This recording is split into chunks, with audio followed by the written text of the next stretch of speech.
Hi, my name is Tiffany Winman. I'm with IBM Software Social Media, and this is Boz. John Bosma, for those of you who might want his full name. And what do you do? I'm a Chief Architect for Collaboration for the IBM CIO.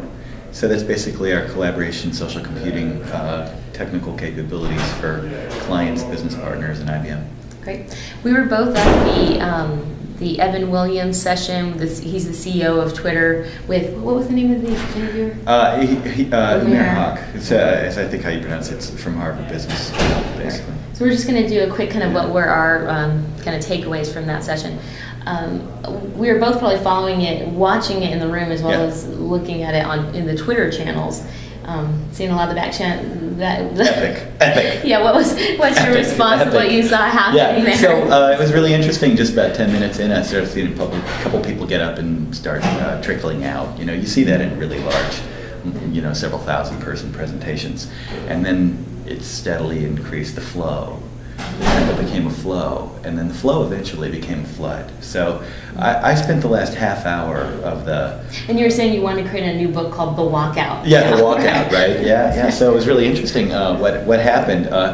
It was variously on Twitter described as a train wreck or, an awful, and various people had various theories about what was going on. But I was talking with a couple of the people who were staffing the event at the time, and they were doing the official counts and just watching the percentages rise. Every 5 minutes they had to report the percentage of people who tracked, the percentage of people who were there versus left, and it went from like 10 to 15 to 30 to 50, and then you kind of know something that's really going on that's really interesting here.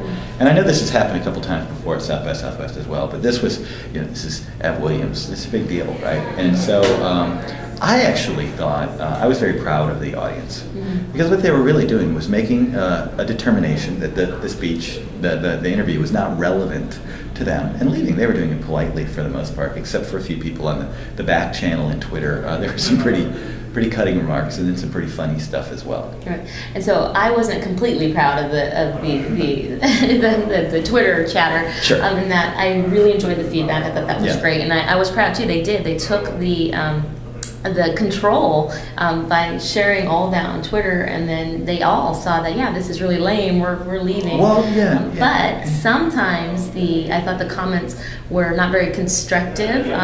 They were humorous, but sometimes they were very personal attacks. I thought on the moderator that I'm still advocating that during these times that we should still be practicing diplomacy. That doesn't mean that we hide what we're thinking or we're feeling, but we can still be good citizens, good digital citizens, and constructive in some of our. And my comeback to you was, yes, we learned it earlier from an earlier keynote that privacy is live, but I think we found out from this keynote that civility and diplomacy are dead. Well, not quite, but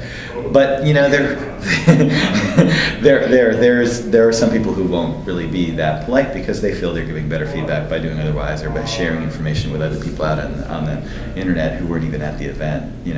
So for me it was just a fascinating time, and really entertaining, and to kind of quiz people as they were leaving about what was going on. It was really clear that the interviewer and Ev probably didn't know it was happening, or the people at the front were still staying, but people in the back were leaving, and toward the middle, and then moving up toward the front.